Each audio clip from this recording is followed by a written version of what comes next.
Bueno, nos lo decía ya Vero que íbamos a estar hablando de esta situación que vive la ciudad de Montevideo, pero a través de lo que pretende concientizar y hacer la ONG Basta de Demoler Montevideo, con su fundador, Erich Schaffner. Bueno, vamos a hablar sobre esto que nos sorprende, yo diría que día a día a los montevideanos, ¿no? Cuando de repente, sin pasar habitualmente por una determinada esquina, un determinado lugar que lo conocíamos de una manera y de golpe vemos cómo hay una dramática transformación del lugar y de su entorno por la desaparición. Estamos hablando en muchos casos de construcciones y edificios absolutamente emblemáticos. Eric, un placer tenerte en la mañana de Arriba Gente. Buen día. Muchas gracias a ustedes por la invitación. Es un placer estar acá y poder compartir con ustedes acerca de este tema que nos preocupa tanto a muchos uruguayos y muchos montevideanos.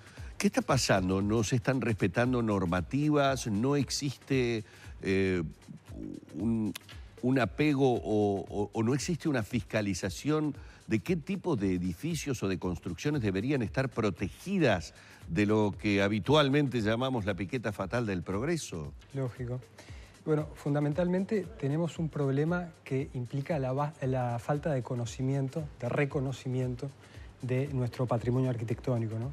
Digo, tenemos un patrimonio arquitectónico riquísimo, de los mejores de Sudamérica, una calidad arquitectónica muy buena, pero sin embargo tenemos identificado un número muy chico de construcciones a las que le dimos protección. Entonces tenemos una vasta cantidad de edificios, un universo patrimonial muy rico que no tenemos ni identificado ni protegido. ¿Por qué piensan que no están ni identificados ni protegidos? ¿Por negligencia de las autoridades, falta de recursos? Y bueno, el patrimonio, lo que se entiende por patrimonio, es un concepto que está en constante evolución, ¿no? Hace 50 años o más, lo que identificamos como patrimonio eran un par de construcciones aisladas, ¿no? Está el caso de Ciudad Vieja, por ejemplo, que hace 50, 60 años tenía planes de urbanismo que implicaban la desaparición completa del tejido urbano, ¿no? Como si hubiesen tirado una bomba nuclear ahí, hubiesen limpiado la Ciudad Vieja y los únicos elementos que eran reconocidos como patrimonio dignos de salvar y de mantener eran la iglesia matriz, el cabildo, la puerta de la ciudadela, así generando una ficción un poco de la ciudad histórica. Entonces, afortunadamente, desde ese punto hemos mejorado mucho en lo que es el reconocimiento del patrimonio. Tenemos monumentos históricos, tenemos bienes de interés municipal y departamental, pero queda reconocer la mayoría de estas construcciones que definen nuestra ciudad, que enriquecen nuestra ciudad, que le aportan valor turístico, que están ahí esperando su hora de ser demolidas, ¿no? Claro, muchas veces pasa que esas construcciones terminan siendo abandonadas, ¿no? Como es monumento histórico, le complica a un posible propietario su mantenimiento, su reforma, darle un uso, digamos, útil para la actualidad o los propósitos que tenga ese propietario. Y a veces, bueno, genera como esos espacios que los hay y demasiados en la Ciudad Vieja de abandono, ¿no? Lógico. En la Ciudad Vieja y en el centro y en el Cordón y en muchas más áreas que comprenden la ciudad. La Ciudad Vieja y el centro de Montevideo como centro histórico, tomando estas dos zonas, que son las primeras que tuvieron desarrollo urbano en la ciudad, el centro histórico, necesitamos allí identificar, proteger, pero también promover políticas que promuevan la recuperación de este patrimonio, ¿no? Acá, por ejemplo, al pie del canal, en la calle Carnelli, Canelones, Maldonado, tenemos un entorno urbano súper rico. Una cantidad de casas construidas hacia fines del siglo XIX, principios del XX, y que están ahí esperando a ser demolidas, muchas de las cuales han desaparecido en los últimos 2, 3 años a causa de la implementación de la ley de vivienda de interés social. Entonces está bárbaro que promovamos el desarrollo de la ciudad. Todos estamos a favor de la mejora de Montevideo, de la evolución. La ciudad tiene que estar librada a la evolución y a la mejora. Pero no podemos demoler lo mejor que ya tenemos, que es nuestro patrimonio arquitectónico. Tenemos que ordenar eso. Tenemos que identificar lo que es rico, lo que le aporta valor a nuestra ciudad y seguir promoviendo también el desarrollo de nuevos proyectos inmobiliarios, por supuesto. Ustedes mencionan una lista de 21 edificios que se demolieron en los últimos 2 años y que tienen interés patrimonial, como tú decías, y que obviamente le dan identidad a la ciudad. Y uno solo de los puntos beneficiosos son el interés turístico, ¿no? Porque uno cuando viaja a otro país disfruta de las ciudades viejas, de conocer cómo era la arquitectura, Lógico. de imaginarse cómo era el antes con esos testigos del tiempo, ¿no? Lógico. ¿En qué edificios pueden, digamos, señalar como los principales de esos 21 que se han demolido en los últimos 2 años? Bueno, todos cumplían un rol fundamental en los espacios, en los entornos urbanos en los que se insertaban, ¿no? Entonces son esas joyitas que realzan una cuadra, un tramo. Ahora, ¿qué pasa? Nosotros los identificamos como patrimonio, pero no están reconocidos como tal. Se trata justamente de lo que planteamos. Acabamos de ver uno emblemático patrimonio que era reconocido. Asimacos, ¿no? El edificio de esa fábrica de alfombras, allí en Avenida Italia, ahí lo estamos viendo. Que ahí, bueno, ya es ahí en la zona de Punta Carretas. Claro, que tiene el mismo trabajo con el indio de la calle Yauri, ¿no? Tiene el mismo trabajo de grabado, digamos. Sí. Bueno, tenía, porque fue completamente demolido. Sí, 2 edificios del arquitecto Caprario. Exacto. Que bueno, que recientemente hemos empezado a identificar eso como patrimonio. Claro, y Eric, a ver si vos, si mal no recuerdo, la empresa que está ahora tenía permiso de construcción, pero no de demolición. No. Y en esas, digamos, descoordinaciones que a veces hay, que bueno, finalmente para avanzar en la obra se termina demoliendo, al final se paga una multa y bueno, ya el edificio no está, la multa se pagó y ya está. Lo que se quería proteger no se pudo proteger. Lógico, lógico. Sí, en el caso de Asimacos hubo una falta muy grande por parte de la empresa. Había un proyecto para recuperar el edificio, para refuncionalizarlo. Estaba bárbaro, pero bueno, la empresa tenía otros intereses y demolió el edificio sin autorización, de forma clandestina, digamos, y entonces la Intendencia procedió a aplicar una multa por eso. Y en el caso de la confitería Cantegril, ¿en qué quedó toda la disputa y hasta un proyecto que había de mantener la fachada? Porque el otro día pasé y... No, podés quedarte tranquilo que...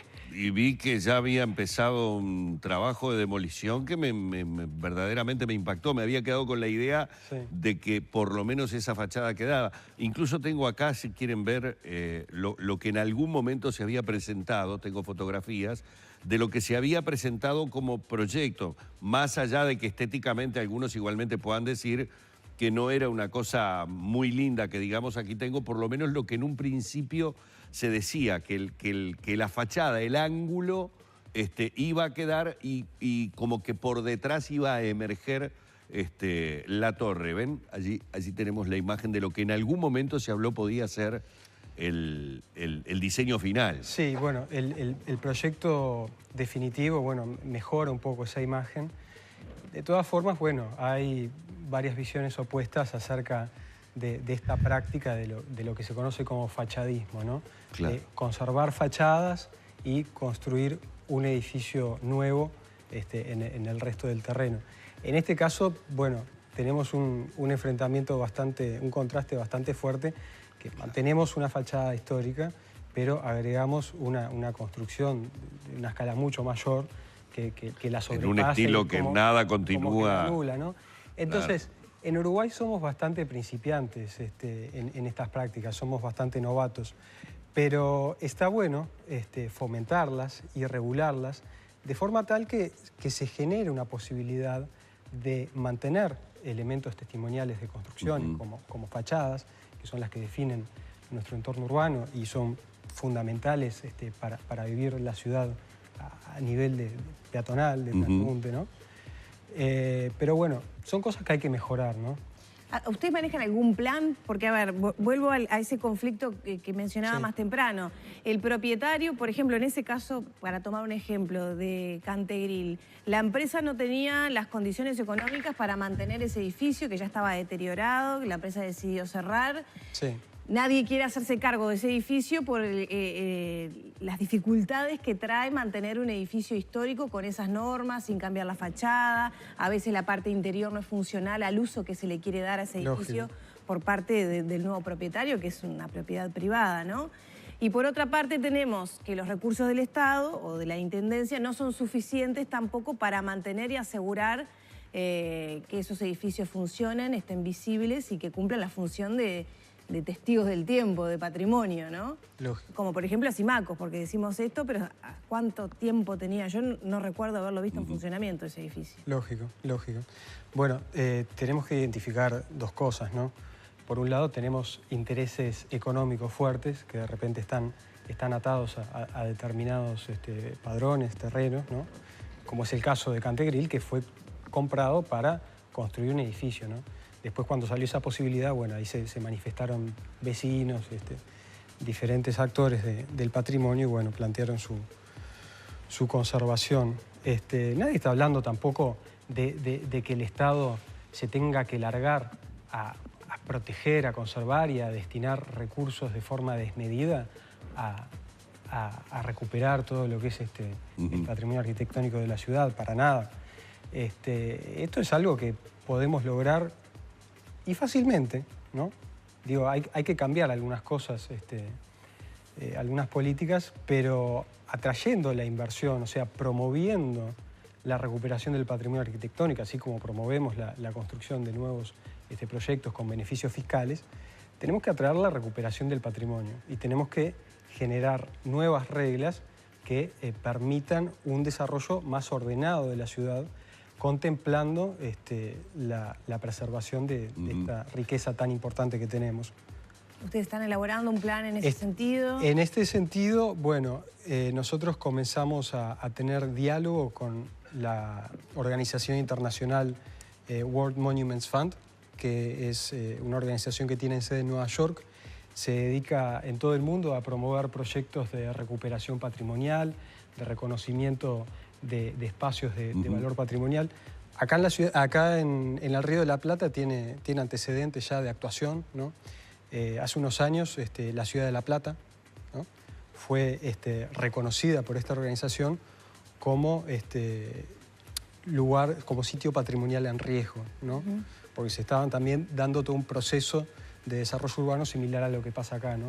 Demoliendo arquitectura patrimonial y poniendo lo que la gente comúnmente le llama cajas de zapatos, ¿no? Y cuando hablan del centro de Montevideo... el centro histórico. El centro histórico. Sí. ¿De qué zona estamos hablando? Porque, a ver, ahora estamos frente a un proyecto aparentemente que va a realizar la Intendencia también en lo que denominamos centro de Montevideo, Sí. que es sobre 18 de julio, que puede involucrar seguramente variantes en edificios, en estatuaria, en monumentos que pueda tener la ciudad. ¿A qué le llamamos el centro histórico de Montevideo? Bueno, el centro histórico de Montevideo, por más que nosotros los montevideanos tengamos una visión un poquito torcida al respecto, medio desviada, cerrada, es la ciudad vieja, Sí. que fue el primer asentamiento humano que se generó, la ciudad amurallada, y después tenemos, luego de la independencia del Uruguay, el desarrollo que se dio hacia los extramuros de la ciudad cuando se demolieron las murallas de Montevideo y generamos la ciudad nueva hasta lo que es el Ejido, donde está la Intendencia, ¿no? Entonces, en esos dos espacios, tanto en la ciudad vieja como en el centro, tenemos construcciones en su mayoría de la misma época, de la misma calidad, construidas por los mismos arquitectos en muchos casos, pero solamente las reconocemos y las protegemos en lo que es Ciudad Vieja. Entonces estamos generando como un organismo de ficción ahí, ¿no? O sea que de Plaza Independencia hasta Ejido, todos esos edificios no tienen, digamos, la misma normativa o protección que lo que tiene la Ciudad Vieja. No tienen la misma normativa porque no están tutelados por una comisión especial, como en el caso de Ciudad Vieja, que tenemos una comisión especial que regula todos los desarrollos y proyectos que se hacen. Ahora, en el centro tenemos un puñado de monumentos históricos nacionales que había aportado un mapita por ahí con la foto, no sé si habrá pasado, pero después el resto está librado a la compra-venta y a lo que el nuevo propietario decida hacer. A la compra-venta, ¿no? Un ejemplo de eso es la Casa Salvo, que va a ser una escuela de gastronomía. Por ejemplo, un ejemplo como de edificio que puede tener un uso y que va a mantener su valor patrimonial. Sí, bueno, la Casa Salvo en este momento no estamos hablando ni de un proyecto de restauración ni de ningún tipo. En este momento se descartó el interés que había de demolerla. No se va a hacer nada. O sea, hay un vallado ahora que está dispuesto para permitir la construcción de un edificio en un padrón lindero. 18 de julio y Beizo. 18 de julio y Beizo. Pero actualmente en la Casa Salvo no se va a hacer nada. Y bueno, es muy esperable que si es adquirida por otro propietario, bueno, cambian los planes, sea demolida sin mayor inconveniente, ¿no? Claro. Entonces, esos edificios necesitamos reconocerlos como patrimonio, necesitamos darles protección y necesitamos promover su recuperación, porque de nada sirve, ¿no?, decir, bueno, no, ahora todo esto es patrimonio y dejarlos ahí a los edificios que se caigan a pedazos. No, tenemos que promover la recuperación. Bueno, más que claro, sí, Eric, perdón que te interrumpí, más que claro el intento, por lo menos la intención de la ONG, Basta de Demoler Montevideo. Uno incluso si ingresa en internet, en Google, y lo pone, va a encontrar allí muchas imágenes que acompañan a estas palabras que Eric ha tenido y que son mucho más impactantes, ¿no? Porque cuando uno ve... son bastante elocuentes, digo, hubo una reacción muy fuerte por parte del público por estas imágenes, porque ¿qué pasa? Como decías vos al principio, pasamos un día por una esquina, por otra, vemos que la ciudad va cambiando, degradando, ¿no? Sustituyendo los mejores edificios que tenemos por otros de estética y de cualidades descartables, ¿no? Entonces, cuando vos agarrás todos esos edificios y los ponés juntos y mostrás el cambio que se generó en 10 años, es impactante. Es muy fuerte, la verdad. Que sí.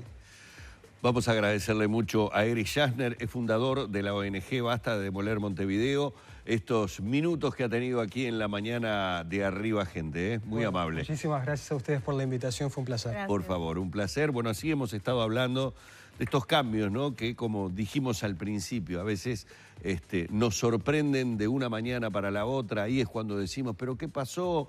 Y bueno, y nos damos cuenta que vamos perdiendo realmente verdaderas joyas arquitectónicas que tiene la ciudad, en algunos casos dramáticamente. Cerramos por aquí la entrevista.